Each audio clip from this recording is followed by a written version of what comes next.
Morning.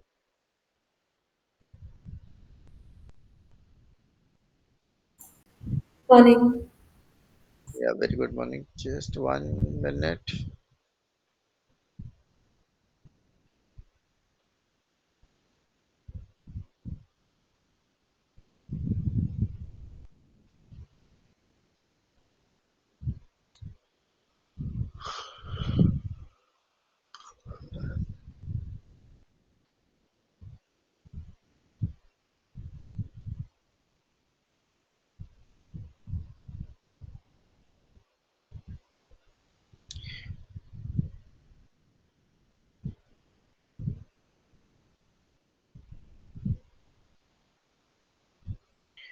Okay, so yesterday we are looking into the, let's say, SAP landscape and SAP architecture. We are looking into that, right? So in the SAP architecture, we have one sandbox also, like Nupur was asking yesterday. So in the SAP landscape, we are having one more system that is called a sandbox system. So sandbox system is nothing but it is same as of your training system, like in which system you are going to practice. It is same system like that. So in the other system, like the development system, so just 1 second.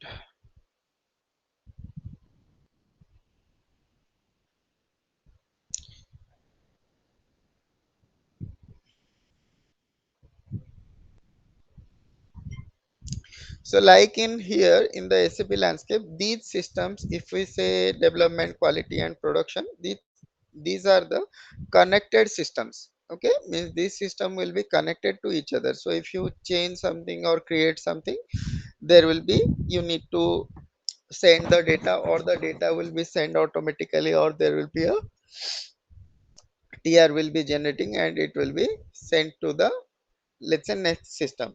Okay, now what is a sandbox system? So sandbox system is an individual system or is a separate system.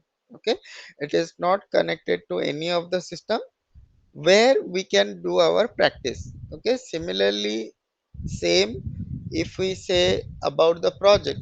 So in the project, what happens during the starting period or starting phase? Okay, when we need to, let's say, to provide a demo or to provide a presentation to the clients, or we need to do some, let's say, uh, we need to do some practice, or we need to see what is the system and how it will be, let's say, if we are going to check any kind of functionality and all, if we are going to check that one, so we can use it in the sandbox system, because sandbox system is not connected to anything. So there we can do our practice kind of thing, practice checking, preparing demo for the client. So everything we can do it there. That is basically your sandbox system. So sandbox system is nothing but it is same as of your, we can say,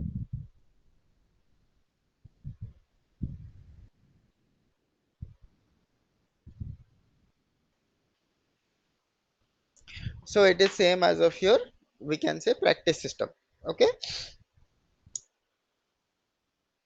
so able to understand sandbox system. Yes, Ha. So just sandbox, it is an individual system. It is not connected to anything. So when we need to do some, let's say, R&D, or we need to do some, let's say, presentation for the starting period of time, if we need to present something, so at that point of time we will need that sandbox system. Okay, when the, we can say, when the project is not started and you need to do something and you need to check something, so then there will be a sandbox system will be there where you can practice. Okay, so that is basically, that will be there. Okay, so do we need credentials also for this? definitely if there is a system is there, then you will need a credential for that. So separate credentials or same credentials for like a development system or those will work? As I have told you, client will be having the user data. So for every client, you will be having a credential for that one. Let's say in the development system, you are having multiple, like Here, let's say in the development system, you are having multiple clients, client 100, client 110, client 120. Okay. As per the requirement, let's say your client is saying, okay, in the development system, you create one client for the configuration and another client for the testing. Okay. So normally when we do something, we need to perform testing in the development system itself. We need to perform the testing. So in that case, you can create a, let's say, client 100 for the configuration, client 110 for the testing. Or in some cases what will happen, so your client or your business is saying, okay, we need the configuration, or we can say the functional configuration we will be having at the 100 client, technical configuration we will be having at the 110 client, and testing we will be doing at the 120 client. So these things will vary from client to client, customer to customer, it will vary. Okay. Some people they will do it in the same system, some people they will do it in the different client. Okay, different client they will be having. So as per the requirement it can vary. Okay. So your user data will be stored in the client level. So if you are having these kind of systems, so for every client there will be,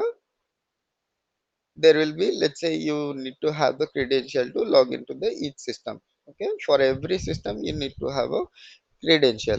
Okay, it is not like that if you are having the development access then you can access the quality also. Okay, so for every individual system you have to get the access.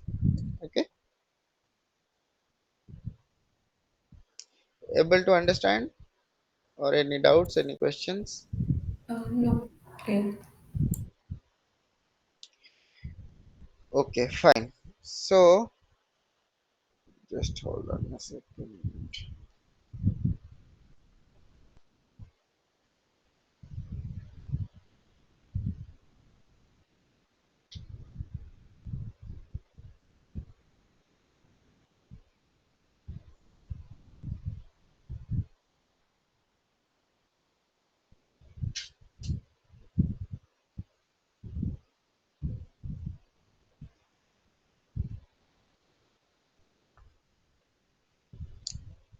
So for today only we are looking into the ECC system.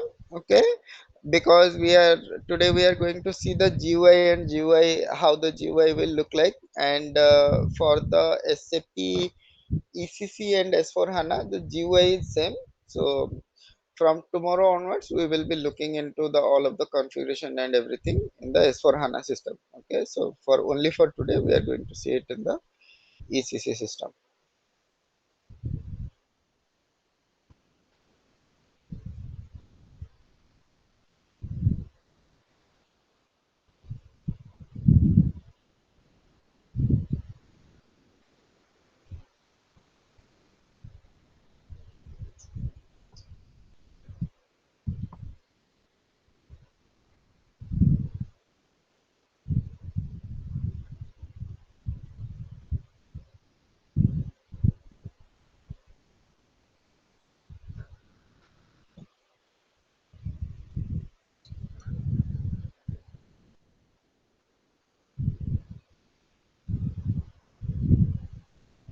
Okay, so let it start. In the meantime, let's understand the definitions or concepts of these primary things. Okay,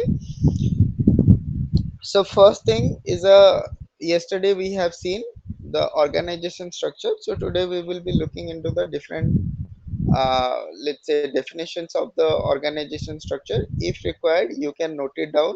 Okay, or I can provide you the notes in later period. I will be providing you that. Okay, so here if we say first thing is your client. Okay, so if we say about the definition of the client or what is a client, so client is a three digit number or letter. Okay, which will contain all of the data. Okay, like your user data, your we can say configuration data, customization data, every data will be available inside the client itself. and the data will be whatever data you are whatever data you are creating, it is client specific. Like here what we have seen, let's say if you are here, there are three clients are there, here there are two clients are there. Okay, let's assume this one, like this one we are having a system. So whatever data you are going to create inside the 100 system, it will be for the 100 system only, it will not reflect in the other systems. But here, if when this is a connected system, means these all systems are connected. Okay, then when you send the data or share the data to the other client, let's say here you are sending from the 100 to 110 or 120, or let's say from this client 100 to client 210 or 220, that is possible, you can send. Once you are sending, that data will be available in this system. Otherwise every data will be your client specific, means inside the client wherever you create the data, it will be staying there unless you are transferring the data from one client to another client. So that is basically your client. Okay, client is a 3-digit number. So when you log into the SAP system, then you can see that what is a client. Okay, so there will be 100, 110, 800, 810, 200, 300. Likewise there will be certain clients will be there. Okay, so that is a client. Next thing, what is a company? So company is a, we can say it is a, let's say we can say it is a legal entity, or it is a group of companies we can say. And it will be holding up, so there is it is a 6-digit code. Okay, so it will be having a 6-digit code, either letter or number or combination of all. Okay, so company क्या रहेगा आपका, या तो letter रह सकता है, या तो आपका अल्फाबेटिक रह सकता है, या फिर न्यूमेरिक रह सकता है, मतलब नंबर आप ले सकते हो या फिर अल्फाबेट ले सकते हो या फिर कॉम्बिनेशन ऑफ बोथ ले सकते हो। And this is a 6-digit code.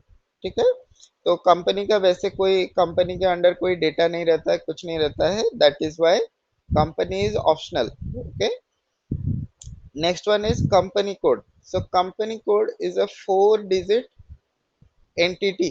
Okay, so 4 digit यहाँ पे रहता है, 4 डिजिट में हम इसको डिनोट करते हैं। सेम यहाँ पे या तो आप नंबर ले सकते हो या लेटर ले सकते हो या फिर कॉम्बिनेशन ऑफ बोथ लिख सकते हो, एज पर द रिक्वायरमेंट आप ले सकते हो। और इसके अंदर क्या रहता है, this will hold of all of your GL account, all of your accounting information. So we can say this company code is a legal entity which will contain all of the accounting details or account related, we can say account related data. It will hold up all the account or finance related data, it will hold up there. So basically if we say what is a company code, so company code is a, uh, we can say company code is a combination of all of your GL accounts. Okay, mostly it will hold up all the GL account data. Okay, so that is basically your company code. Now what is a plant? So plant is a, we can say plant is a manufacturing system or manufacturing area, or we can say it is a distribution center or it is a delivery center where actually the activities will be happening or are happening. Okay, तो जहाँ पे कोई भी काम आपका होगा उसको हम प्लांट बोलते हैं। तो आप जहाँ से आप डिलीवरी करोगे या फिर जहाँ से आप कोई डिस्ट्रीब्यूशन करोगे या फिर जहाँ पे आप कोई प्रोडक्ट मैन्युफैक्चरिंग करोगे, तो वो सारी चीज को हम एज अ प्लांट कंसिडर करते हैं। तो plant is also a 4-digit code. Okay, so either A number और ए लेटर और कॉम्बिनेशन ऑफ बोथ। ठीक है, आप लेटर भी चार लेटर लेके कर सकते हो, सपोज मैं PLNT ले सकता हूँ, या फिर मैं सपोज PL01 PL02 करके भी ले सकता हूँ, जैसे आप लेना चाहें, P100 P200 ऐसे भी आप ले सकते हैं। आपके जब आप प्रैक्टिस करोगे तब वो आपके ऊपर डिपेंड करता है आप कैसे ऑर्गेनाइजेशन स्ट्रक्चर बनाते हो। जब आप रियल टाइम सिस्टम में काम करोगे, यानी कि जब आप इम्प्लीमेंटेशन प्रोजेक्ट में काम करोगे, तब ये काम जो है वो हमारे क्लाइंट के ऊपर डिपेंड रहता है। क्लाइंट हमको डिसाइड करके देता है कि कौन सा वाला सिस्टम हमको यूज करना है, ठीक है, कौन सा वाला नेम हमको हमको यूज करना है। Same for the company code, purchasing organization, everything. तो जो भी चीजें आप बनाओगे, जो भी चीजें आप कॉन्फ़िगर करोगे, वो आपको अप्रूवल लेना पड़ेगा अपने क्लाइंट से। सजेशन आप दे सकते हो, लेकिन फाइनल जो रहेगा वो आपके क्लाइंट का डिसीजन रहेगा कि कौन सा चीज वो यूज करना चाहते हैं, कैसे यूज करना चाहते हैं। Next one is a storage location. So what is a storage location? So storage location is a place where we can store the products. Okay. So that is basically your storage location. So storage location is also, it is a 4-digit code. You can take a number or letter, all alphanumeric. Okay. That is there. Next one is a purchasing organization. So what is a purchasing organization? So purchasing organization is a entity of our organization which will deal with the, let's say let's say any kind of agreement, negotiation, or any kind of terms and uh, let's say terms and condition needs to be done with the supplier, that will be done by the purchasing organization. Okay, so when you create any kind of contract, any kind of let's say supplier or anything you are creating, you need to create it with respect to our purchasing organization. In the later classes or coming classes, we will see that one, how it will be generating and what is the significance of this one.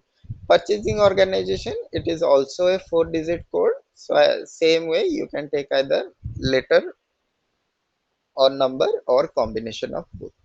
Next one is a purchasing group. So purchasing group, it is not a, we can say, it is not a organization structure. Okay, but it is a part of your organization, and this is not linked to any of the organization structure. Like here if we say company code, plant, storage location, purchasing organization, these we have to connect with each other. Okay, let's say company code, we have to assign it to the company. Plant, we have to assign to the company code. Storage location, we have to assign to the plant.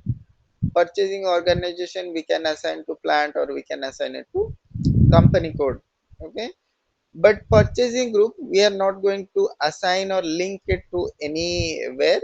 But what is a purchasing group? So purchasing group is a, let's say we can say it is a single person or a group of person who will be responsible for procurement of the material. Let's say for raw material purchasing, you are having a one person or group of person, they are going to purchase the raw material. Similarly, let's say there are separate people who are going to purchase the, let's say, semi finished material, or let's say some people they are going to buy the finished material.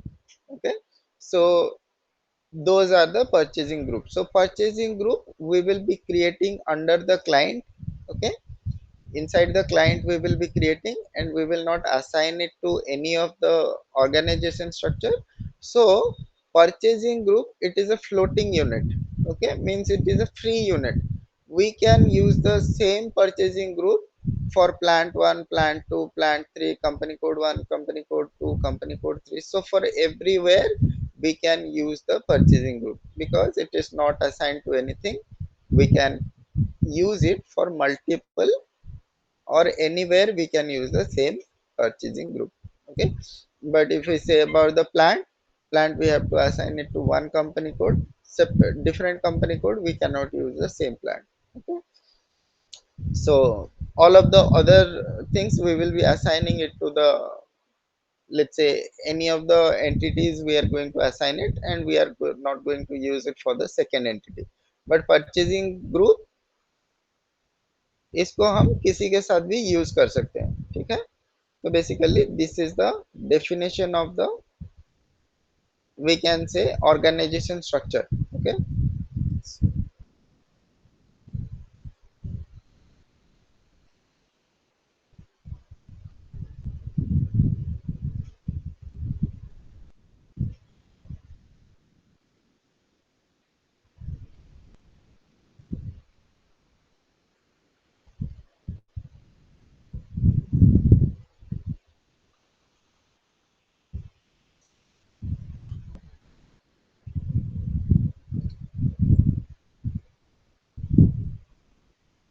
Okay, so this is the icon for your SAP। Okay, SAP GUI का ये icon है, ऐसा दिखेगा आपको SAP GUI जब आप log in करोगे। तो यहाँ पे आप देख सकते हो कि यहाँ पे कुछ सिस्टम्स अवेलेबल है, ठीक है। यहाँ पे जैसे हमको दो सिस्टम दिखाई दे रहा है। सिमिलरली जब आप रियल सिस्टम में जाओगे तो आपको यहाँ पे मल्टीपल सिस्टम्स दिखेगा, ठीक है। मल्टीपल सिस्टम्स रहेगा, जैसे आपका डेवलपमेंट सिस्टम हो गया, क्वालिटी सिस्टम हो गया, देन आपका सपोज प्रोडक्शन सिस्टम हो गया, और आपका अदर सिस्टम काफी सारे दूसरे सिस्टम रहेंगे। जैसे अगर आपका डिफरेंट सिस्टम आप अरीबा के लिए यूज कर रहे हो, आप EWM के लिए यूज कर रहे हो, कूपा के लिए यूज कर रहे हो, यहाँ पे बहुत सारे सिस्टम्स रहेंगे, ठीक है। अगर आप मल्टीपल सिस्टम्स यूज कर रहे हो, या फिर अगर आप अपना खुद का मतलब बस तीन ही सिस्टम वहां पे यूज कर रहे हो कि आपका सिर्फ SAP या फिर ERP यूज कर रहे हो, देन मोस्टली यहाँ पे 3 से 4 सिस्टम रहेगा। जैसे कि आपका डेवलपमेंट हो गया, क्वालिटी हो गया, प्रोडक्शन हो गया, एंड आपका सैंडबॉक्स हो गया। तो वैसे आपको लॉगिन यहाँ पे मिलेगा रियल टाइम की अगर हम बात करें तो, ठीक है। तो अंशुमन, इसमें पता कैसे लगेगा कि कौन सा डेवलपमेंट सिस्टम है, कौन सा टेस्टिंग का है? हाँ, तो नॉर्मली पहले जब आपको आएगा, जब आपको ऑथराइजेशन या फिर जब आपको सिस्टम का एक्सेस मिलेगा, उस टाइम में आपको पता चल जाएगा कि कौन सा प्रोडक्शन है। बेसिकली एक नोमेनक्लेचर होता है, जैसे हम यहाँ पे SAP DM0 ऐसा करके लिखते हैं, वहाँ पे प्रोडक्शन क्वालिटी करके लिखा जाता है, ठीक है। तो वहां से आपको पता चल जाएगा। अगर नहीं भी लिखा होगा तो मोस्टली सारे लोग जो है वो जो नोमेनक्लेचर है, जैसे कि हम यहाँ पे अगर नोमेनक्लेचर यहाँ पे नेम हम हाना ले रहे हैं, SAP ले रहे हैं, तो वहां पे लिखा होगा PRD सिस्टम्स, QA सिस्टम, वैसे करके लिखा होगा, ठीक है। तो नाम से आपको पता चल जाएगा कि कौन सा प्रोडक्शन है, कौन सा क्वालिटी है। अगर नेम से पता नहीं चलता है, या फिर काफी सारे टाइम क्या रहता है, मल्टीपल सिस्टम्स रहता है, डेवलपमेंट का भी 2-3 सिस्टम रहता है, क्वालिटी का भी 2-3 सिस्टम रहता है, तो इन दैट केस जब आप ज्वाइन कर रहे हो, देन आप वहां पे पूछ सकते हो कि ये कौन सा सिस्टम हम यूज करते हैं, कौन सा सिस्टम किसके लिए यूज करते हैं, तो वो आप पूछ सकते हो। ऐसा नहीं है कि आप पूछो कि डेवलपमेंट किसके लिए यूज करते हैं, क्वालिटी किसके लिए यूज करते हैं। नॉर्मली आप वहाँ पे देखो, अगर डेवलपमेंट का मल्टीपल सिस्टम है, ठीक है, कोई कोई जगह पे क्या रहता है, मल्टीपल सिस्टम्स डेवलपमेंट का भी रहता है। सपोज एक सिस्टम हमारा डाउन है, तो हम दूसरा system as a backup use कर सकते हैं, ठीक है, वैसा सिस्टम रहता है।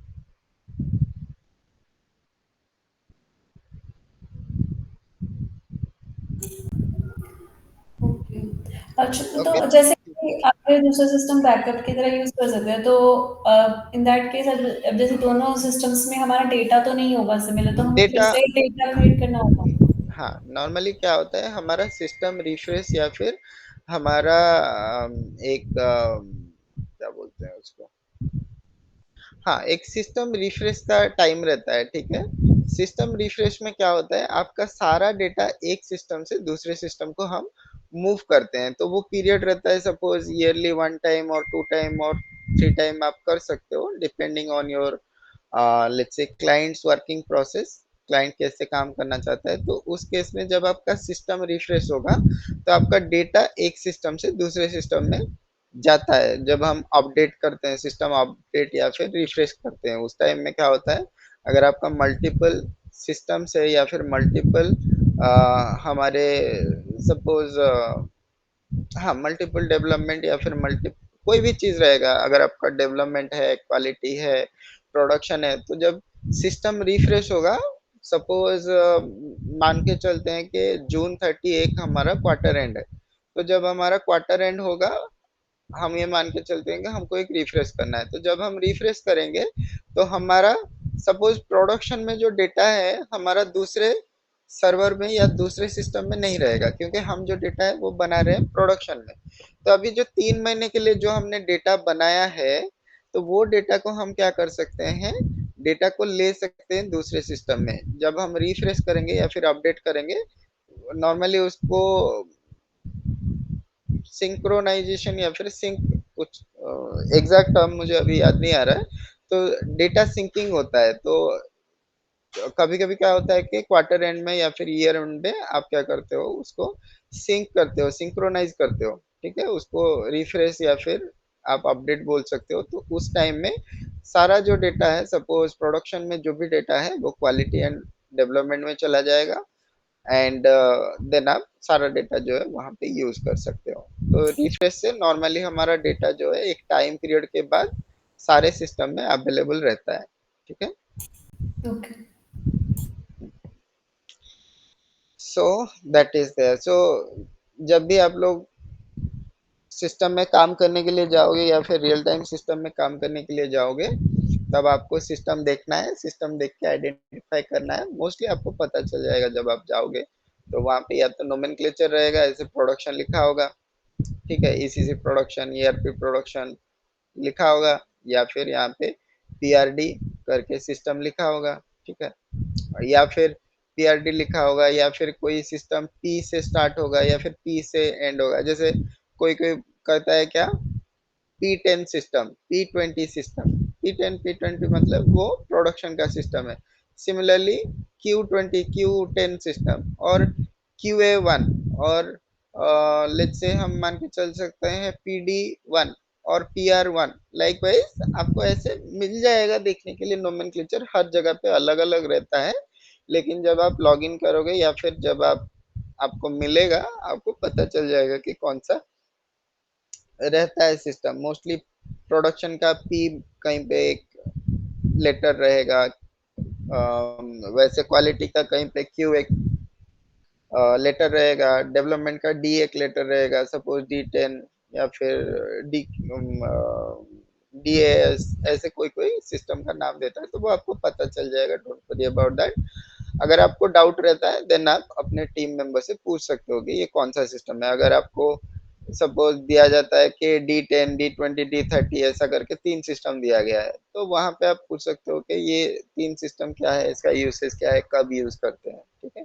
तो वैसे आप पूछ सकते हो। स्टार्टिंग पीरियड इनिशियल जब आपको केटी दिया जाएगा, जब आप प्रोजेक्ट ज्वाइन करते हो इनिशियल पीरियड में थोड़ा सा केटी दिया जाता है, मोस्ट दिया जा सकता है, इसको एक्सपेक्ट नहीं कर सकते हैं कि कंपलसरी दिया जाएगा, लेकिन देते हैं थोड़ा सा इंट्रोडक्शन। तो उस टाइम में आप पूछ सकते हो, ठीक है, कि क्या क्या सिस्टम है, या फिर अगर आपका कोई टीम मेंबर से थोड़ा सा अच्छा ये है, कनेक्शन अच्छा है, तो उनसे भी आप पूछ सकते हो कि ये सिस्टम क्या है, कब यूज करते हैं, कैसे यूज करते हैं, तो वैसे पूछ सकते हो, ठीक है। तो जब भी आपको सिस्टम का एक्सेस मिलेगा, ऐसे आपको सिस्टम सारे मिलेंगे। यहाँ पे अगर मैं इसके ऊपर डबल क्लिक करूंगा, ठीक है, अगर मैं डबल क्लिक करूंगा, सबसे पहले आपको यहाँ पे दिखेगा क्लाइंट, ठीक है। क्लाइंट यहाँ पे 800, यानी कि मोस्टली ये आईडेस क्लाइंट होता है या फिर ट्रेनिंग क्लाइंट होता है, या फिर आपका जो सैंडबॉक्स आप बोल रहे हो, सैंडबॉक्स जो आप जो हमने डिस्कस किया, वो सैंडबॉक्स का क्लाइंट भी हो सकता है, ठीक है। तो ये होता है क्लाइंट। यहाँ पे जो क्लाइंट पे आप लॉग इन करना चाहते हो, सबसे पहले आपको वही क्लाइंट का नंबर यहाँ पे डालना पड़ेगा। जैसे यहाँ पे सपोज मेरे डेवलपमेंट में तीन क्लाइंट है, 100 110 एंड 120। तो आपको क्या करना पड़ेगा, अगर आपको 100 में लॉग इन करना है 100 डालना पड़ेगा, 110 में करना है तो 110 डालना पड़ेगा, 120 में करना है तो 120 डालना पड़ेगा और इंसर्ट करना पड़ेगा यहाँ पे, ठीक है। सबसे पहला होता है क्लाइंट, देन होता है यूजर आईडी एंड पासवर्ड, ठीक है। यूजर आईडी एंड पासवर्ड जब आप रियल टाइम में काम करोगे, तो आपको यूजर आईडी आपका बेसिस वाले या फिर सिक्योरिटी वाले, वो आपको जैसा टीम आपका रहेगा वैसे आपको वो लोग जो है आपका user ID and password starting period के लिए भेजेंगे, ठीक है। तो आपको यूजर आईडी यहाँ पे एंटर करना है। सपोज मैंने ये यूजर आईडी बनाया है, और यहाँ पे आपको पासवर्ड देना है, और नेक्स्ट होता है यहाँ पे लैंग्वेज, ठीक है। आप यहाँ पे लैंग्वेज सिलेक्ट कर सकते हो। काफी सारे जगह पे क्या रहता है कि बाय डिफॉल्ट जर्मन लैंग्वेज रहता है, क्योंकि हमारा जो एसएपी का सॉफ्टवेयर है वो जर्मनी बेस्ड सॉफ्टवेयर है। तो लैंग्वेज काफी टाइम पे बाय डिफॉल्ट जो है वो जर्मन लैंग्वेज पे रहता है। तो आपको वो भी चेक करना है। अगर आपका जब आप लॉग इन करते हो, अगर आपको डिफरेंट लैंग्वेज में यहाँ पे शो करता है, तो आप यहाँ पे लैंग्वेज मेंटेन कर सकते हो। आपको जो भी लैंग्वेज चाहिए आप यहाँ पे मेंटेन कर सकते हो। एसएपी जो है मेजर लैंग्वेजेस सारे सपोर्ट करता है, लेकिन रीजनल लैंग्वेज सपोर्ट नहीं करता है। जो भी आपका इंटरनेशनल लैंग्वेज है, इंटरनेशनली रिकॉग्नाइज्ड लैंग्वेज है, मोस्ट ऑफ द लैंग्वेज वो सपोर्ट करता है। ठीक है, अभी अगर हम यहाँ पे ईएन डालेंगे तो वो इंग्लिश होता है। ठीक है, तो यहाँ पे हम क्लिक कर सकते हैं, नेक्स्ट स्क्रीन में जा सकते हैं। अगर आपको कभी भी अपना पासवर्ड चेंज करना हो एसएपी का, अगर आपको पासवर्ड चेंज करना हो तो आप यहाँ पे यूजर आईडी एंड पासवर्ड डालोगे और यहाँ पे न्यू पासवर्ड पे क्लिक कर सकते हो। तो न्यू पासवर्ड पे क्लिक करोगे तो ये आपको पूछेगा कि कौन सा न्यू पासवर्ड आपको मेंटेन करना है। अगर मैं क्लिक करूंगा यहाँ पे तो यहाँ पे न्यू पासवर्ड पूछ रहा है कि दो पासवर्ड नए एंटर करो, new password and repeat password. ठीक है, एंटर करो, ओके करोगे तो आपका पासवर्ड चेंज हो जाएगा। ठीक है, ये बेसिक एक चीज है। तो ये बेसिकली यहाँ से चेंज कर सकते हैं। एंड काफी सारे जगहों पे रहता है कि एक पासवर्ड रीसेट का लिंक रहता है, तो वो लिंक से भी जाके हम पासवर्ड रीसेट कर सकते हैं। ठीक है, तो ये हमारा हो गया लॉगिन। हम अभी इनिशियल स्क्रीन के ऊपर हैं। ठीक है, this is the main screen और initial screen of the SAP. Okay, so this is the main screen of or initial screen of the SAP. Here you can see SAP Easy Access। ठीक है, ये SAP Easy Access का screen है। यहाँ पे हम लोग क्या कर सकते हैं, यहाँ पे आपको फेवरेट्स भी दिख रहा होगा, यहाँ पे SAP मेन्यू भी दिख रहा होगा। नॉर्मली फेवरेट्स आपको नहीं मिलते हैं, या तो कभी कभी आपको फेवरेट्स भी मिल जाता है। फेवरेट्स किस तरीके से आता है, जैसा आपका सपोज रहेगा, जो आपका रोल एंड रेस्पॉन्सिबिलिटी रहेगा उसके हिसाब से कभी कभी हो सकता है कि फेवरेट्स आपके लिए ऐड होके आए। नहीं तो नॉर्मली एसएपी मेन्यू रहता है। ठीक है, यहाँ पे दो तरीके का मेन्यू रहता है, एसएपी मेन्यू या फिर यूजर मेन्यू। कभी कभी क्या रहता है, जो आपका लॉगिन बनता है वो यूजर बेस्ड लॉगिन बनता है, आपको सारे एक्सेस नहीं मिलते हैं। आपको अपने यूजर के हिसाब से जो जो चीजें हैं वहां पे एक्सेस मिल जाता है। ठीक है, तो जैसे हमने फेवरेट्स डाला है, वैसे ही अगर हम देखेंगे यहाँ पे अगर हम क्लिक करेंगे, ये हमारा यूजर मेन्यू है। ठीक है, यहाँ पे जैसे आप देख सकते हो यूजर मेन्यू फॉर अंशुमन, तो यहाँ पे ME21 MeeGo Miro MIR4 MIRL MRKO MIR6 ये सारे चीज दिया हुआ है, ये फेवरेट्स में ऐड किया हुआ है। अगर मैं सेम चीज यहाँ पे एसएपी मेन्यू में जाऊंगा तो ये बाय डिफॉल्ट है। ठीक है, डिफॉल्ट जब आप लॉगिन करोगे किसी भी सिस्टम में तो आपको ये एसएपी मेन्यू दिख जाएगा। यहाँ से आप क्या कर सकते हो, यहाँ से आप कोई भी ट्रांजेक्शन्स वगैरह कर सकते हो। मतलब आपको सपोज परचेज ऑर्डर बनाना है, परचेज रिक्वेस्ट बनाना है, जीआर पोस्ट करना है, आईआर पोस्ट करना है, तो ये सारा चीज आप काम कर सकते हो। This screen is basically for the end users. यहाँ पे इजी एक्सेस लिखा है। इजी एक्सेस मतलब यहाँ पे एंड यूजर का सारा एक्टिविटी जो है वो आप यहाँ से कर सकते हो। सपोज यहाँ पे आप देख सकते हो कि लॉजिस्टिक्स है, तो हमारा डिपार्टमेंट जो है वो लॉजिस्टिक्स के अंदर जाता है। अगर हम इसको एक्सपैंड करेंगे, यहाँ पे मटेरियल मैनेजमेंट है, सेल्स एंड डिस्ट्रीब्यूशन है, लॉजिस्टिक्स एग्जीक्यूशन है, प्रोडक्शन प्रोसेस है, plant maintenance, customer service, quality management, logistical controlling. तो बहुत सारा यहाँ पे लॉजिस्टिक्स के अंडर बहुत सारे डिपार्टमेंट या फिर एरियाज है। तो डिपेंडिंग ऑन ईसीसी और एस4 हाना, अगर हम ईसीसी में काम कर रहे हैं तो हमको इतना सारा दिखता है, अगर हम एस4 हाना में काम कर रहे हैं तो हमको और कुछ दो तीन एक्स्ट्रा मॉड्यूल जो है वो दिख जाएगा। तो हम जब नेक्स्ट टाइम लॉग इन करेंगे एस4 हाना में कल, उस टाइम में हम देखेंगे कि एस4 हाना में क्या चीजें चेंजेस है और क्या एडिशन है। बेसिकली आपको जो है डिस्प्ले, जीयूआई डिटेल्स वगैरह सारा कुछ सेम रहेगा, कोई चेंजेस नहीं रहेगा। एसएपी का ईसीसी का जीयूआई जैसे दिखता है, एसएपी एस4 हाना का जीयूआई भी सेम ही दिखता है, कोई चेंजेस वहाँ पे नहीं रहता है मोस्टली। ओके, अगर हम क्लासिकल इंटरफेस अगर हम यूज करेंगे तो काफी सारा चीज रहता है, आप यूजर इंटरफेस चेंज कर सकते हो। तो based on the user interface भी काफी टाइम पे आता है कि कैसे दिखना चाहिए, कैसे रहेगा। ठीक है, तो ये बेसिकली हो गया एसएपी का इजी एक्सेस मेन्यू। यहाँ पे दूसरा एक मेन्यू रहता है जहाँ पे हम लोग क्या करते हैं, कॉन्फ़िगरेशन करते हैं। ठीक है, तो उसके लिए आप कहाँ से जा सकते हो, यहाँ पे टूल्स है, टूल्स को एक्सपैंड करेंगे नेक्स्ट अगर हम यहाँ पे कस्टमाइजिंग को जाएंगे, कस्टमाइजिंग में यहाँ पे आईएमजी है, आईएमजी में अगर हम एसपीआरओ में जाएंगे, ठीक है, यहाँ पे आपको एसपीआरओ दिख रहा होगा, यहाँ पे अगर हम एसपीआरओ के अंदर जाएंगे तो यहाँ पे आपको एसपीआरओ में अगर हम यहाँ पे रेफरेंस आईएमजी को जाएंगे,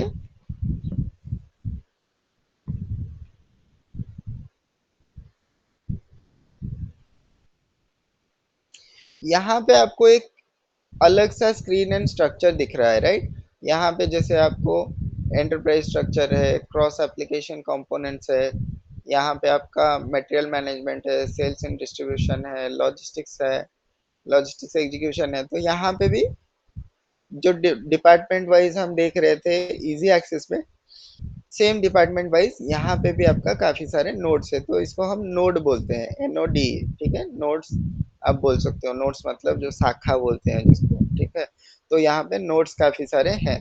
तो नोड्स के अंदर आप जो जो चीजों के ऊपर काम कर रहे हो, सपोज आप एमएम के अंदर काम करोगे तो आपका जो कॉन्फ़िगरेशन सारा है वो मैक्सिमम मटेरियल मैनेजमेंट के अंदर रहेगा, वहां से जाके आप कॉन्फ़िगर कर सकते हो। So this is the configuration screen, and ये मोस्टली रहेगा only for the consultant, and user के लिए ये वाला स्क्रीन नहीं रहता है। एसपीआरओ का जो स्क्रीन है यहाँ पे आपको दिख रहा होगा, ये टी कोड यहाँ पे दिख रहा है एसपीआरओ नीचे। तो यहाँ पे आपको सारा जो चीजें हैं वो कंसल्टेंट लेवल के हिसाब से शो करेगा, ठीक है, जो कंसल्टेंट का काम है उसके हिसाब से यहाँ पे ये स्क्रीन शो करेगा। यहाँ पे ये जो स्क्रीन है ये एंड यूजर के लिए नहीं होता है, ठीक है। तो ये दो तरीके का स्क्रीन हो गया है। या तो आप वैसे मेन्यू पाथ से आ सकते हो, जैसे हमने यहाँ पे मेन्यू पाथ से हमने यहाँ पे एंटर करके आए कि टूल्स कस्टमाइजिंग आईएमजी एसपीआरओ, देन हम उस स्क्रीन पे गए, या फिर हम यहाँ पे डायरेक्टली एंटर कर सकते हैं एसपीआरओ, टी कोड एंटर करना, फिर click on enter, same screen में आपको लेके आ जाएगा एसपीआरओ रेफरेंस आईएमजी, आप यहाँ से जा सकते हो सेम स्क्रीन पे, ठीक है। तो ये हो गया दो मेथड आप कैसे एसपीआरओ को एक्सेस कर सकते हो। नाउ अगर हम यहाँ पे बात करेंगे, अगर हम यहाँ पे बात करेंगे कि क्या क्या चीजें यहाँ पे होती है, क्या क्या चीजें आपको देखना पड़ेगा, तो सबसे पहले आपको यहाँ पे टॉप में एक दिख रहा होगा मेन्यू, तो ये होता है मेन्यू बार, ठीक है। यहाँ पे आप जाके काफी सारे एक्टिविटीज कर सकते हो, एंड जब आप किसी भी ट्रांजेक्शन्स के अंदर रहते हो तो ये मेन्यू बार जो है वो चेंज होता रहता है, ठीक है। जैसे कि यहाँ पे अभी दिख रहा है आपको menu, edit, favourites, extra, system, help, तो ये सारा चीज यहाँ पे आप देख सकते हो। सपोज मैं क्या करूंगा, मैं सपोज ME23N के अंदर जाऊंगा, ये एक टी कोड है हमारा डिस्प्ले परचेज ऑर्डर के लिए। तो अगर हम उस स्क्रीन के अंदर जाएंगे, यहाँ पे आप नोट करना जो मेन्यू है वो मेन्यू थोड़ा सा चेंज हो जाएगा।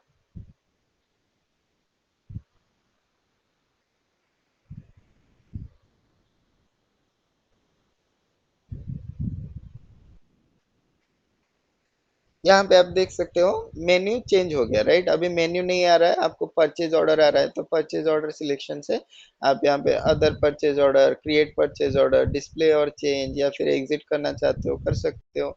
एडिटिंग में यहाँ पे अगर आप कैंसिल करना चाहते हो कर सकते हो। यहाँ पे अगर आप गो टू मैसेजेस पे जा सकते हो, प्रिंट प्रीव्यू में जा सकते हो, एनवायरमेंट में इस परचेज ऑर्डर के रिलेटेड में क्या क्या डेटा आप देखना चाहते हो वो आप ये एनवायरनमेंट से जाके देख सकते हो। सेम सिस्टम से जाके आप यहाँ पे कोई भी चीजें आपको देखना है यहाँ से आप देख सकते हो। हेल्प में जाके आप एप्लीकेशन हेल्प वगैरह यहाँ पे ले सकते हो, ठीक है। और यहाँ पे रिलीज नोट, मार्केट प्लेस, ये सारा चीज आप देख सकते हो। तो ये बेसिकली हमारा एक स्क्रीन होता है। तो जब भी हम क्या करेंगे, तो ये होता है मेन्यू बार, ठीक है, फर्स्ट हो गया मेन्यू बार। दूसरा जो होता है ये इसको बोलते हैं कमांड बार, ठीक है। दूसरा जो बार रहता है इसको हम बोलते हैं कमांड बार। तो ये कमांड बार में क्या होता है, ये आपका एक कमांड फील्ड एक दिया हुआ है या फिर कमांड स्क्रीन दिया हुआ है। तो यहाँ पे आप जो भी टी कोड्स डालोगे, जो भी कमांड्स डालोगे, यहाँ पे ट्रांजेक्शन कोड या फिर टी कोड बोलते हैं, तो बेसिकली वो सारे कमांड्स होते हैं। तो एसएपी का सॉफ्टवेयर है, सॉफ्टवेयर को आप जो भी कमांड दोगे, सपोज यहाँ पे मैंने ME23N डाला, मतलब मैंने सिस्टम को बोला कि मुझे जो है परचेज ऑर्डर का डिस्प्ले सेक्शन में जाना है, तो वो मुझे परचेज ऑर्डर के डिस्प्ले सेक्शन में लेके गया, राइट। तो अगर मैं बोलूंगा कि मुझे परचेज ऑर्डर क्रिएशन में जाना है, यहाँ पे मैं ME21N अगर एंटर करूंगा तो मुझे वो क्रिएशन में लेके जाएगा, ठीक है। ये देख सकते हो, क्रिएट परचेज ऑर्डर। सिमिलरली जो भी कमांड देंगे वो हमको उस स्क्रीन पे लेके जाएगा, वहां पे लेके जाएगा, ठीक है। तो ये कमांड स्क्रीन के हिसाब, कमांड फील्ड के हिसाब से ये पहले वाला होता है कमांड फील्ड। नेक्स्ट यहाँ पे आपको काफी सारा चीजें देखने के लिए मिल जाता है। कुछ आइटम जो है वो आपके जब आप ट्रांजेक्शन के अंदर जाते हो तब एक्टिवेट होता है, कुछ चीजें आपका मेन स्क्रीन पे भी शो होता है, ठीक है। यहाँ पे ये जो आइकॉन दिया हुआ है ये आपका रहता है, अगर आपको कमांड फील्ड को हाइड करना है तो आप कमांड फील्ड को यहाँ पे हाइड कर सकते हो, इसको क्लिक करोगे तो कमांड फील्ड हाइड हो जाता है, ठीक है। तो नेक्स्ट जो यहाँ पे आइकॉन है वो है सेव का। तो जब भी आप कोई भी चीजें कर रहे हो, कोई भी डॉक्यूमेंट बना रहे हो या फिर कोई भी डेटा बना रहे हो, तो यहाँ पे आप सेव कर सकते हो, ठीक है। सेव कर सकते हो, या तो कंट्रोल एस जैसे हम नॉर्मली सिस्टम यूज कर सकते हैं, करते हैं कि जैसे हम यूज करते हैं कंट्रोल एस, वैसे आप कंट्रोल एस से भी सेव कर सकते हो, या तो फिर आप ये बटन क्लिक करके भी यूज कर सकते हो। नेक्स्ट यहाँ पे ये बैक का बटन है, जब भी आप कोई भी ट्रांजेक्शन के अंदर हो आप यहाँ पे क्लिक करके बैक जा सकते हो। यहाँ पे सपोज मुझे बैक जाना है तो मैं बैक जा सकता हूँ। देन यहाँ पे नेक्स्ट बटन जो है वो है एग्जिट का।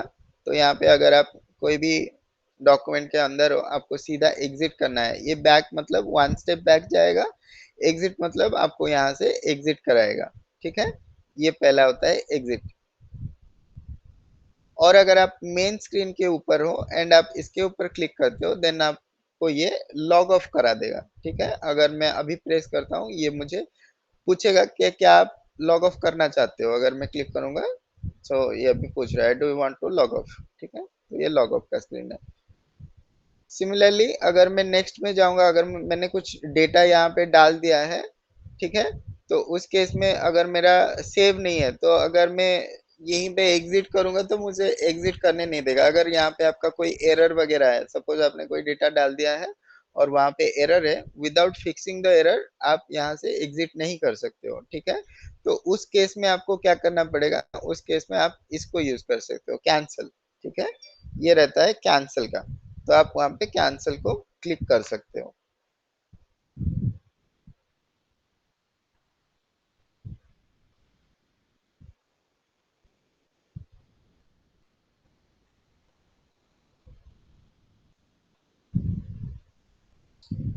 तो इसको यहाँ से कैंसिल कर सकते हो। नेक्स्ट जो है वो है प्रिंट के लिए। तो अगर आपको ये डॉक्यूमेंट प्रिंट करना है डायरेक्टली आप यहाँ से प्रिंट कर सकते हो। ये रहता है फाइंड बटन के लिए। तो अगर आपको यहाँ से कुछ सर्च करना है देन आप फाइंड बटन पे जाके फाइंड कर सकते हो, ठीक है। देन ये एडवांस फाइंड के लिए रहता है, कभी कभी कोई कोई स्क्रीन के ऊपर एडवांस फाइंड भी रहता है, तो वहां से आप स्पेसिफिक फील्ड्स या फिर कोई चीजें स्पेसिफिक अगर आप सर्च करना चाहो फिल्टर लगा के तो वो आप एडवांस फाइंड के ऊपर सर्च कर सकते हो। नेक्स्ट जो चार बटन है 1 2 3 4, ये चार बटन जो है ये पेज ऊपर नीचे करने के लिए रहता है।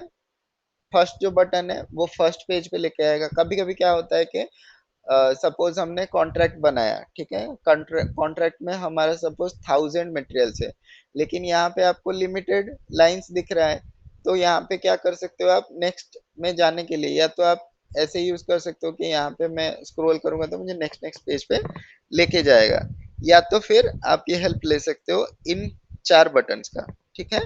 तो ये पहला वाला जो बटन है ये पूरा पेज अप पे लेके जाएगा, मतलब फर्स्ट पेज पे लेके जाएगा। और अगर आप ये फोर्थ बटन पे क्लिक करते हो ये लास्ट पेज पे लेके जाएगा, ठीक है।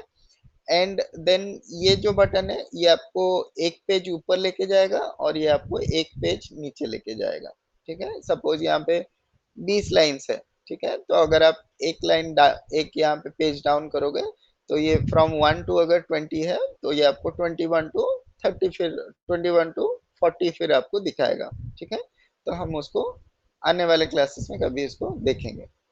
नेक्स्ट यहाँ पे आपको दिख रहा होगा एक न्यू सेशन। सपोज मैं एक सेशन में हूँ, यहाँ पे मैंने परचेज ऑर्डर का स्क्रीन ओपन करके रखा है।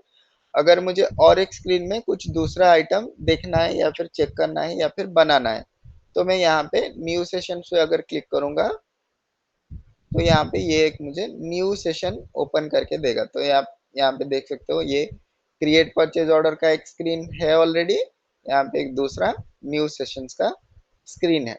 ठीक है, तो यहाँ पे Anshu, अगर हाँ। sorry to interrupt you. So hmm, these ME2, 1N, ME2, and all are these are the T codes. Yes correct. Okay, okay. Okay, so all of the related T codes will be starting from the M. Okay, and similarly there for the other department or other modules we are having different nomenclature, different हो जाता है। ठीक है, तो जैसा हमारा के लिए M से शुरू होता है, वैसे दूसरे मॉड्यूल्स के लिए दूसरे टी कोड से शुरू होता है।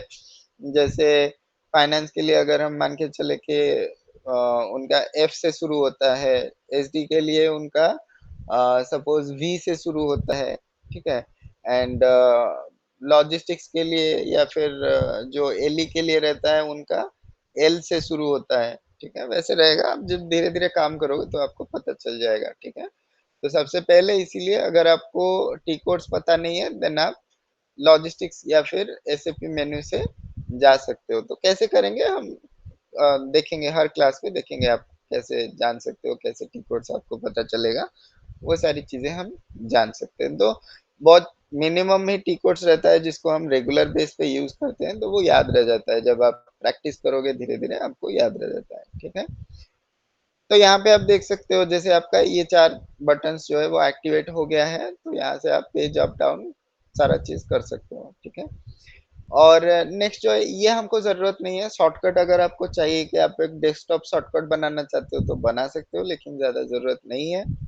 नेक्स्ट जो है ये हेल्प का बटन है। तो एसएपी के स्क्रीन के अंदर जब भी आप हो और आपको किसी भी चीजों का अगर आपको नॉलेज नहीं है और आप उसके अगेंस्ट में थोड़ा सा इंफॉर्मेशन देखना चाहते हो, तो आप क्या करोगे। सपोज मैंने ये ME59N ये है, मुझे पता नहीं है कि ये ME59N क्या है, तो मैंने इसको सिलेक्ट किया और यहाँ पे मैंने हेल्प बटन प्रेस किया।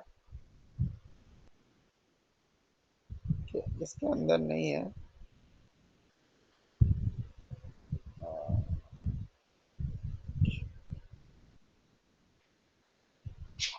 ठीक।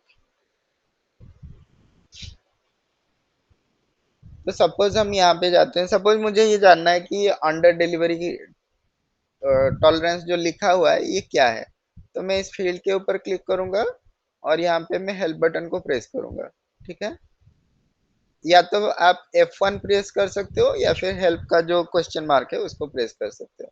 जब भी आप आओगे उसके अगेंस्ट में अगर कोई डॉक्यूमेंटेशन रहेगा तो वो आपको यहाँ पे शो करेगा। जैसे यहाँ पे बता रहा है ओवर डिलीवरी टॉलरेंस लिमिट क्या है, percentage up to which an over delivery of this item will be accepted। ठीक है, तो ये बोल रहा है कि कौन से लिमिट तक अगर आप ओवर डिलीवरी मतलब आपको कोई मटेरियल चाहिए 10 क्वांटिटी और आपका डिलीवरी आ रहा है 15 20 25 50 कोई भी क्वांटिटी आ रहा है, तो कितना क्वांटिटी तक आप रिसीव कर सकते हो। तो ये इसका डॉक्यूमेंटेशन है बेसिकली, बाद में हम इसको देखेंगे क्या क्या चीजें हैं। तो डॉक्यूमेंटेशन अगर आपको किसी भी चीजों का चाहिए तो आप हेल्प बटन प्रेस करके वहां से आप चेक कर सकते हो। या तो फिर आप अगर आप SPRO स्क्रीन में है तो यहाँ पे आपको और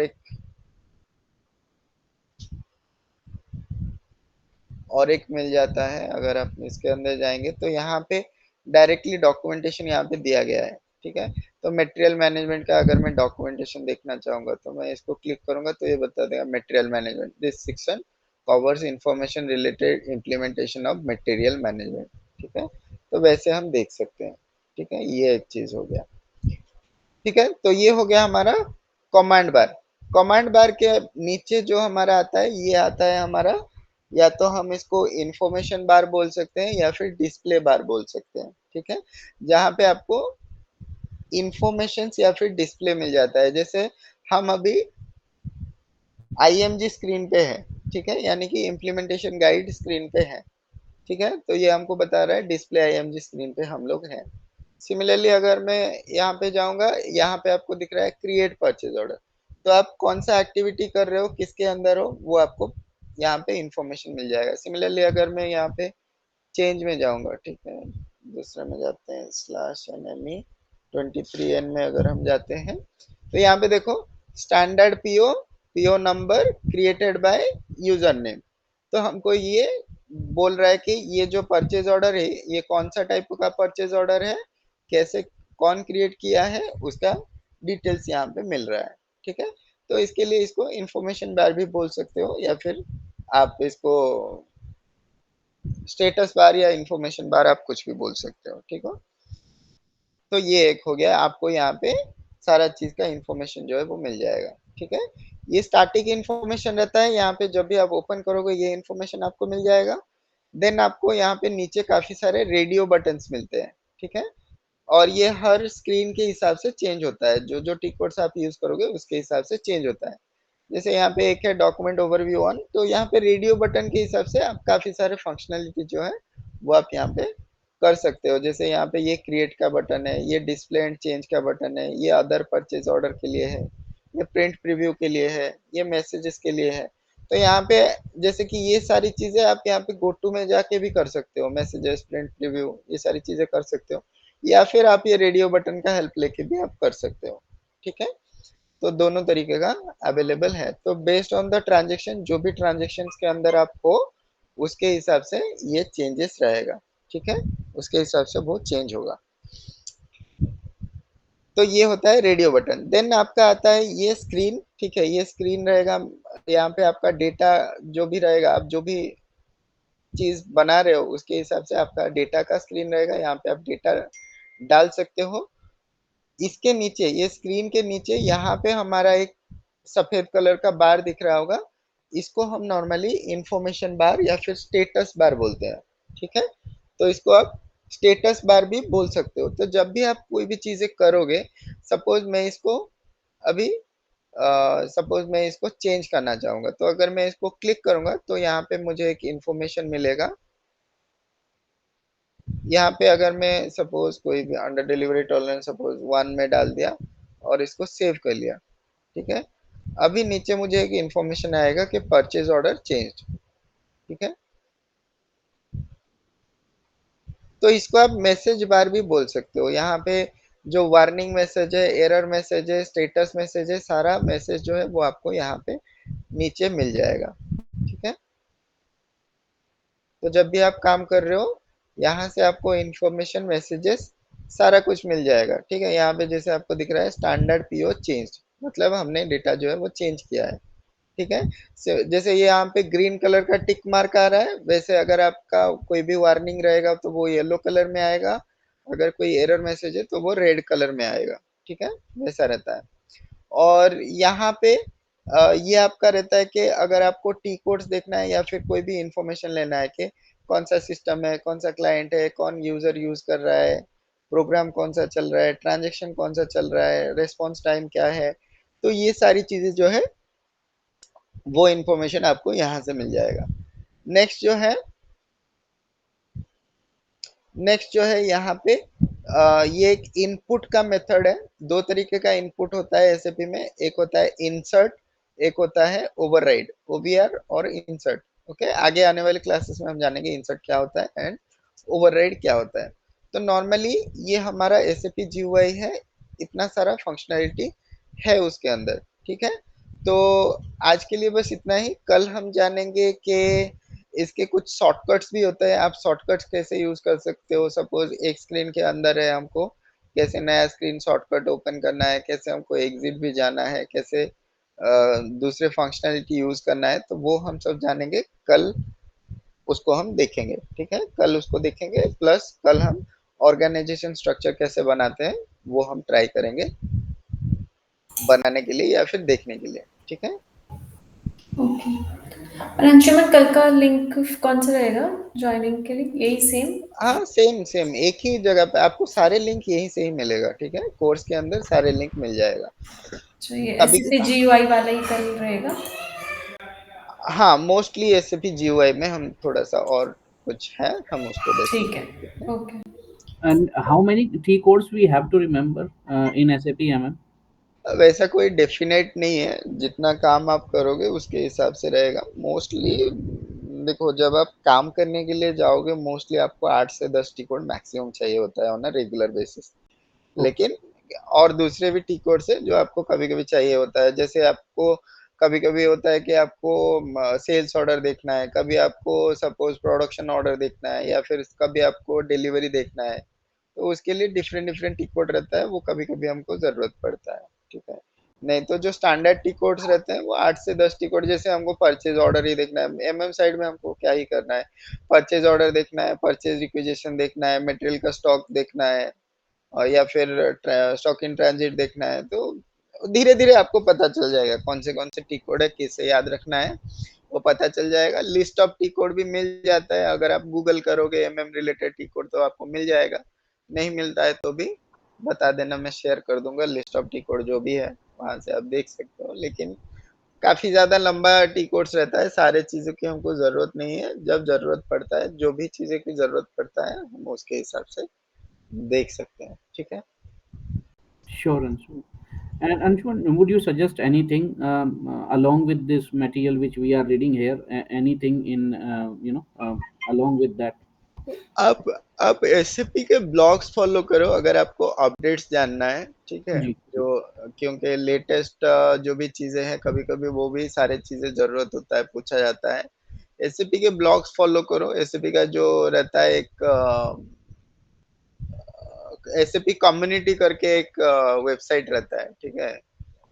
या तो help.sap.com पे जाओ, या तो फिर एसएपी कम्युनिटी करके एक है, वहां पे जाओ आप। वहां से देखो काफी सारे चीजें रहते हैं।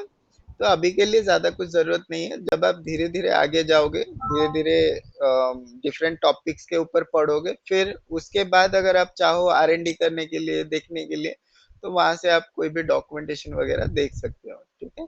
और अगर आपको प्रेस बुक चाहिए तो मैं बाद में कभी प्रेस बुक शेयर कर दूंगा सभी के लिए, ठीक है? तो वो प्रेस बुक भी आप फॉलो कर सकते हो अगर आपको थ्योरेटिकल जानना है, कुछ भी जानना है। तो ये सारी चीजें जो है वो आर&डी के ऊपर डिपेंड करता है। आप एसएपी के जीयूआई के अंदर से भी काफी सारी चीजें जान सकते हो, ठीक है? Sure, sure. तो जैसे कि कोई भी ट्रांजेक्शन के अंदर गए तो वहां पे हेल्प प्रेस कर दिया, और वहां पे क्या डॉक्यूमेंटेशन है, क्या चीज है, वो अगर जानने की ट्राई करेंगे तो वो सारा कुछ मिल जाएगा, ठीक है? धीरे धीरे आप पूछना मुझे क्लास के अंदर, मैं आपको एक एक जब भी ये करें मैं आपको बता दूंगा कि क्या क्या चीजें आप कर सकते हो इसके अंदर, ठीक है? Ji, sure, sure. Thank you. Okay, okay, चलो bye everyone, will connect again on tomorrow, okay? Bye.